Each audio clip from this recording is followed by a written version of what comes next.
Ngambi, our resident geopolitical analyst. Aaron, how are you on this Thursday, the 24th of July? Thank you, Asanda. Good morning to you and good morning to our listeners. Great. Always great catching up with you on these stories in the region. Let's start today with the Central African Republic. African Union chair has welcomed the peace agreement in that country, and this was signed on 19 April. Has there been enough time for doubts to be allayed as far as its effect? No, as you have mentioned, this agreement, this peace deal, came into existence on the 19th of April. So it's only been a few months now, and I think that we still can give both parties, the government and the rebels, a benefit of a doubt in terms of the implementation of this peace deal. So I think that we still have a long way to go to see how it plays out. But currently, it seems like the African Union and then the other stakeholders are pretty happy with the progress so far. The peace agreement also goes with the dissolution of the UPC and the 3R, the armed groups in operation there. What effect on the agreement will this dissolution have? Well, I think it's a crucial step in this agreement because the as you mentioned, the UPC and the 3R, these are rebel groups that have been antagonizing the government in the Central African Republic. And therefore, this agreement calls for a complete dissolution of these groups. And I think that once these groups disband and they are somewhat restored to society, I think that is a sure way of sustaining this peace deal. But that is not fully achieved at this point, and so we're yet to see what happens. So, what is the call now then on the Central African Republic as far as reconciliation is concerned? Well, I think as far as reconciliation is concerned, basically, I think there's still both parties, the government and the rebel groups that are yet to disband, are still holding on to some good faith for both sides. And I think that the call is for action and the implementation of what's been agreed upon so far. Therefore, I think that we're going to see a few steps towards progress, especially that the African Union seems to be backing this peace deal as well. Still on the topic of peace deals, analysts, meanwhile, on the DRC and M23 rebels peace deal, they are skeptical about its success. Why? Well, as you know, Asanda, we've discussed the DRC, the conflict in the eastern part of that country, the M23 rebels and the government in Kinshasa over and over again. And if you remember that there has been two parallel talks for peace, one in Qatar, in Doha, as well as in Washington, D.C. Mm. Now, the concerns that are being raised now by some experts relate to the agreement that has been reached in Qatar. So far, it seems like there has been some sort of agreement on both sides, M23 and the government of the DR Congo. But the challenge is that there seems to be an element of mistrust on both sides, because right after they came back from the negotiating table, right after signing this peace deal, Kinshasa actually issued a statement saying that they've asked the M23 rebels to give up the territory that they occupy and that they have to withdraw. But yet the M23 spokesperson actually disputed that. And so this is why experts are a bit skeptical about this deal. And also the fact that there are no mechanisms to monitor the progress of this deal and anything that will punish anyone that breaches the deal. So how should the DRC government and the rebels now reaffirm their commitment to this peace deal? What would allay these fears and remove the vagueness, so to speak, about the agreement? Well, I think that the problem with this deal is that it's very much dependent on the external players that have brought the two parties together. And namely, I'm talking about the United States of America, and also I'm talking about Qatar. And so these seems to be the ones driving this peace deal. And the motivation for these guys is simply nothing but what they will benefit out of it. I mean, we're talking about billions of dollars of investments that they are pledging to the DR Congo, both Qatar and the United States, in exchange for trying to solve this problem. I think that what needs to be done is that the M23 rebels, the government of Kinshasa in the DR Congo, and also other players such as Rwanda and Uganda should have sat down and come up with an organic and in-house sort of a peace deal and resolution. That would have had more teeth, going forward, rather than depending on what Qatar or the United States wanted. So right now, it is a very tricky situation. We hope that both sides will hold on to the deal. They've agreed on a ceasefire, both on ground offenses as well as on air and also any other forms of offenses. So we hope that they will be able to hold on to what they've agreed on, but it seems to be very ambiguous at this point. Let's move over to Cameroon now, which has become our new DRC. We're speaking about Cameroon almost every day. They're gearing up for elections in October. 81 candidates have applied to run. What do you make of this big number? Well, I think this big number sends a very good message to not just the people in Cameroon, but also the continent and the world over.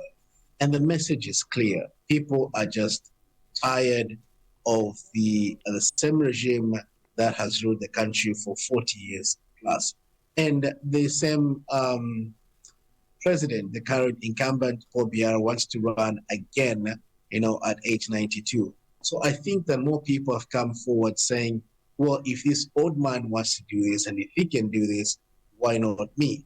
But also there's an element of some sort of lack of confidence in the Electoral Commission. So a lot of candidates have come forward. 82 is a huge number.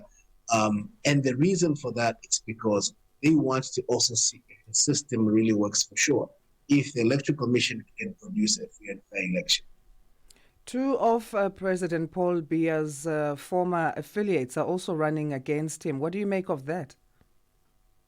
Well, of the two, one that seems to be very promising is Maurice Kamto. He's run before. I think this would be his second time running. He seems to be relatively younger than his opponent. He's around 72, if I'm not mistaken. And he has some sort of political clout because we've seen in the past that even the present government, the current regime, have tried to harass him. They've tried to stop him from conducting public gatherings simply because he seems to be able to pull the crowds. But others seem to be a bit insignificant in this race at this point. Out of these 81 election candidates, only 7 are women. Does this signal better representation as far as Cameroonian politics or lack of progress therein? Well, I think this is not very strange to Cameroon. We see this kind of a lack of women participation in politics across the country, across the continent in Africa. And there's much that needs to be done. I think there should be deliberate policies, deliberate steps that should be encouraged for women to participate in politics. One thing I've come to realize about our women is that they are not very happy when they see people fighting. And sometimes politics can get to that level.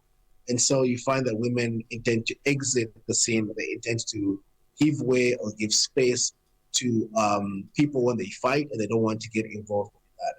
But this is why we see just about 7, like you said, who are presidential candidates in Cameroon. And I think that the government in Cameroon should do something to deliberately encourage women to participate in politics. Because trust me, I think that women make better politicians than some of the men that we've seen across the continent. Let's move to Mauritania and Chad now, who have signed funding agreements. This is for education efforts. Who is behind these projects in terms of financial support? Well, we know that the World Bank is behind that, but also the Federal Republic of Germany. I think they've given Mauritania and Chad about $137 million to sponsor this project. I think that the two countries should take advantage of this opportunity. It seems to be like a very good and promising step in the right direction. But we yet to see how that plays out. And how are they planning for the project to change or make changes in the education systems of both countries? Well, they intend to address a lot of things in the education sector, but also, especially from the curriculum that is taught in the education systems, and also just the sort of colonial legacy of our education systems in most of the African countries. I think that is one of the fundamental issues that they intend to address, but also there are other factors as well, such as just infrastructure, such as physical things that are needed in their education system. When do we expect it to be rolled out, and who are they targeting? Because education is a big sector. Well, I think they intend to roll this project out as soon as possible, as soon as they get the funding coming in. But the target is the young people. I think that there's a huge, if you look at the statistics in both countries, there's a huge number of young people that should be in school that are not in school, teenagers and people that should be probably in secondary and high school and tertiary education are not in school. And I think this is the demographic that they intend to target.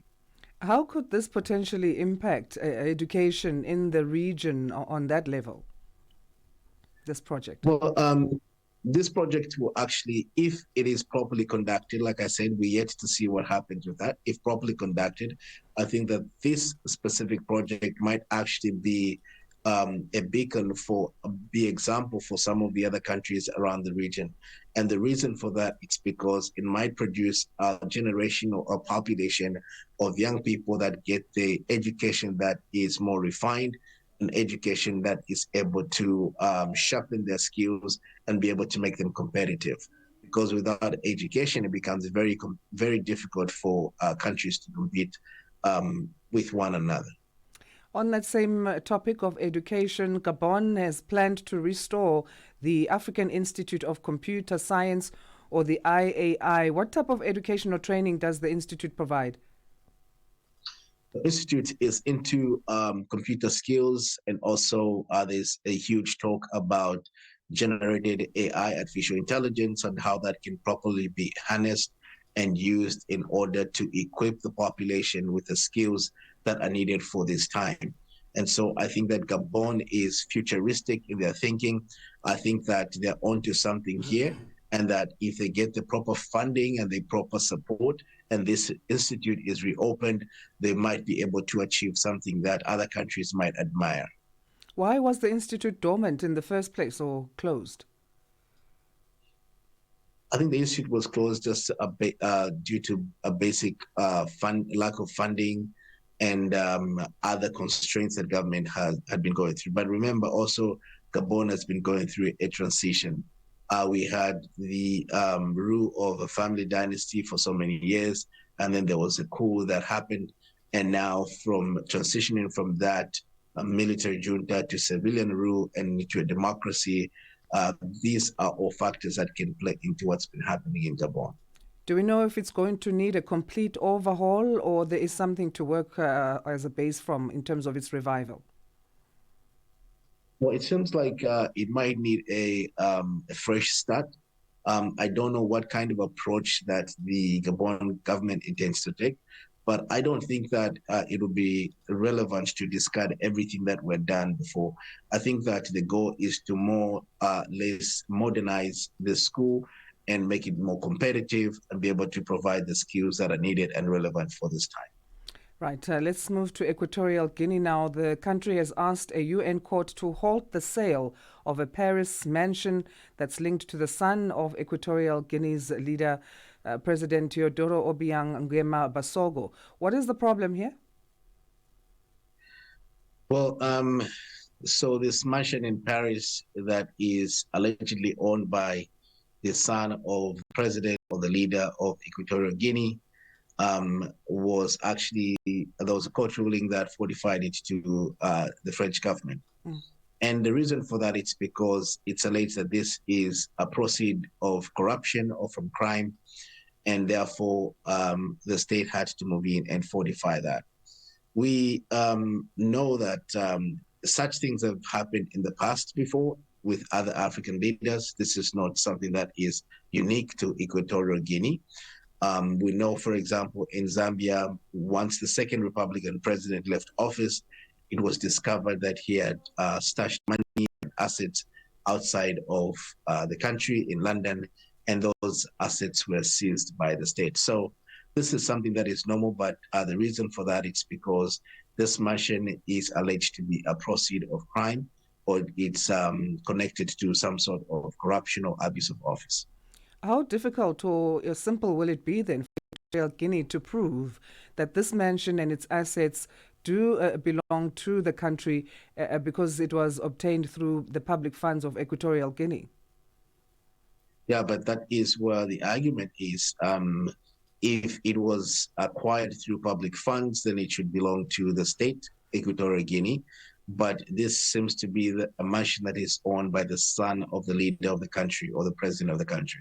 And by the way, he is one of the presidents that has overstayed his term. I mean, he's been in office for so many years, and so these are the problems that we have in Africa when we have leaders overstay, they become corrupt, and they amass so much wealth to themselves and to their family. So I think the uphill battle is for Equatorial Guinea and the son to this leader to prove that this is genuine, that this is a mansion that was obtained from his own personal funds rather than from state funds. Well, what does it do then? How could they prove that it is a genuine purchase in terms of this 57-year-old Teodoro Obiang Mangwe, and how could he justify that he can afford the mansion? What does he do?